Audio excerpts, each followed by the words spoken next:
Good evening students. मैंने ही आपको छठवां होमवर्क दी थी, 15 तक छठवां होमवर्क दी थी, 5वां तक बताई थी। ठीक है, अभी जो 7वां नंबर का क्वेश्चन है ना, ये नेक्स्ट चैप्टर में हम लोग पढ़ने वाले हैं, इसलिए मैं आपको नहीं बता रही हूँ, नेक्स्ट चैप्टर में ही करेंगे।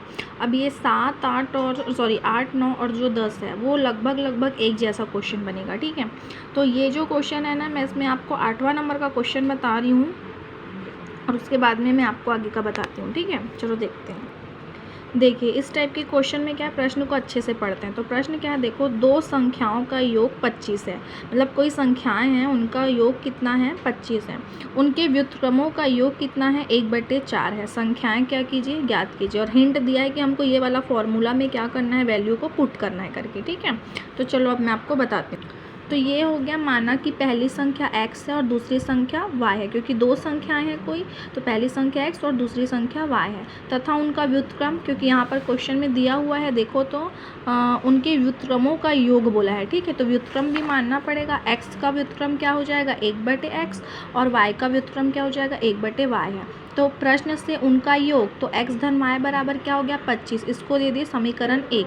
और उनके व्युत्क्रमों का योग कितना था, 1/4। तो व्युत्क्रम मतलब 1/x धन 1/y बराबर क्या हो गया, 1/4। इसका लघुत्तम दिए, तो y यहाँ गया, x यहाँ गया, तो x धन y बटे क्या हो गया, x धन y बटे xy हो गया। ठीक है, इसका एलसीएम लिए मतलब लघुत्तम लिए, तो ये हो गया बराबर 1/4। अब इसके बाद इसको हल किए, तो यहाँ पर 4 तिर्यक गुना किए, तो 4x धन y के पास गया और xy किसके पास गया, 1 के पास गया। ठीक है, तो यहाँ पर x धन y का मान कितना है, और समीकरण 1 से 25 तो रख दिए, तो xy का मान कितना आ गया, 25 चौक 100। ठीक है, अब सूत्र जो क्वेश्चन में दिया हुआ है, देखो तो सूत्र ये वाला, x माइनस वाई की घात 2 बराबर x धन y की घात 2 ऋण 4xy। इस पे मान रख दिए, तो ये रख दिए हम लोग, x ऋण y की घात 2 बराबर x धन y की घात 2 ऋण 4xy। मान रखें, x ऋण y का मान नहीं पता, वो एज इट इज़ रहेगा, x धन y। ठीक है, तो x धन y का मान कितना था, 25। तो x धन y का मान रख दिए 25, पूरे की घात होता है घात 2 ऋण 4 गुणित x y का बस मान कितना निकला, यहाँ से 100, तो ये हो गया 100। ठीक है, हल करते हैं, 25 की घात 2 मतलब 25 का गुना कितनी बार, 2 बार। आप करके भी देख सकते हो, 25 गुना 25। ठीक है, ऋण 4 गुणित इसका मान कितना हो जाएगा, 400। करके एक बार देख सकते हो, तो 25 गुना 25 कितना होगा, 625 ऋण 400। 625 में 400 घटाओगे तो कितना आ जाएगा, 225 आ जाएगा। ठीक है, अब 225 का वर्ग कितना होता है, 15। मतलब कि आप 15 का 2 बार गुना करते हो तो आपको क्या मिलेगा, 225 मिलेगा। ठीक है, 15 की घात 2 कर दिए, x ऋण y की पूरे की घात 2 और ये 15 की घात 2 है, घात 2 है, दोनों की घात क्या हो गई, कट गई। x ऋण y का मान कितना हो गया, 15। इसको दे दिए समीकरण नंबर 2, और समीकरण 1 और 2 को क्या करने पर, जोड़ने पर। समीकरण 1 क्या है, 1 है, और ये समीकरण 2 ये है, दोनों को क्या कर दिए, जोड़ दिए। ठीक है, यहाँ देखो जोड़ दिए, तो x धन y धन, और ये वाला कर दिए, तो ये धन है, तो ये 2x हो गया, है ना, ये धन है, ये ऋण है, ये क्या हो गया, y पूरा कट गया। ठीक है, अब 25 और 15 जुड़ गया तो कितना हो गया, 40। x और 2x दोनों गुना में है, तो इस कहाँ चले जाएगा, 2 बटे में चला गया, तो x का मान कितना आ गया, 20।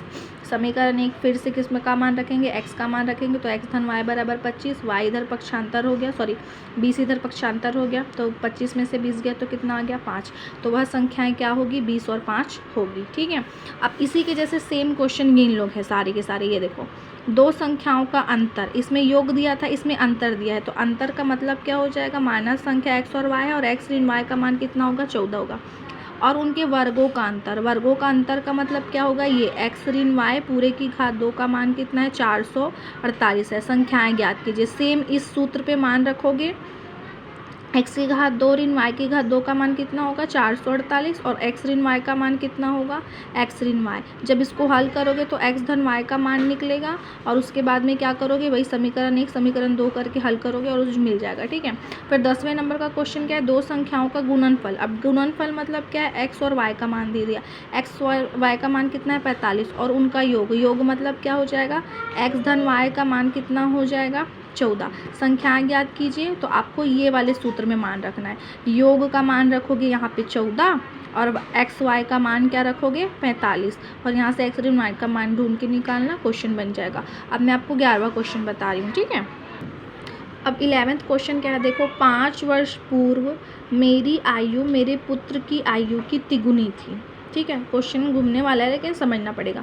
5 वर्ष पूर्व मेरी आयु मेरे पुत्र की आयु कितनी थी? 10 वर्ष पश्चात मेरी आयु मेरे पुत्र की आयु की दुगनी हो जाएगी।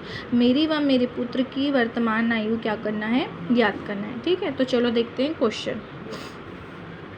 तो सबसे पहले यहाँ पर देखो, माना कि पिता की आयु क्या लिए हैं?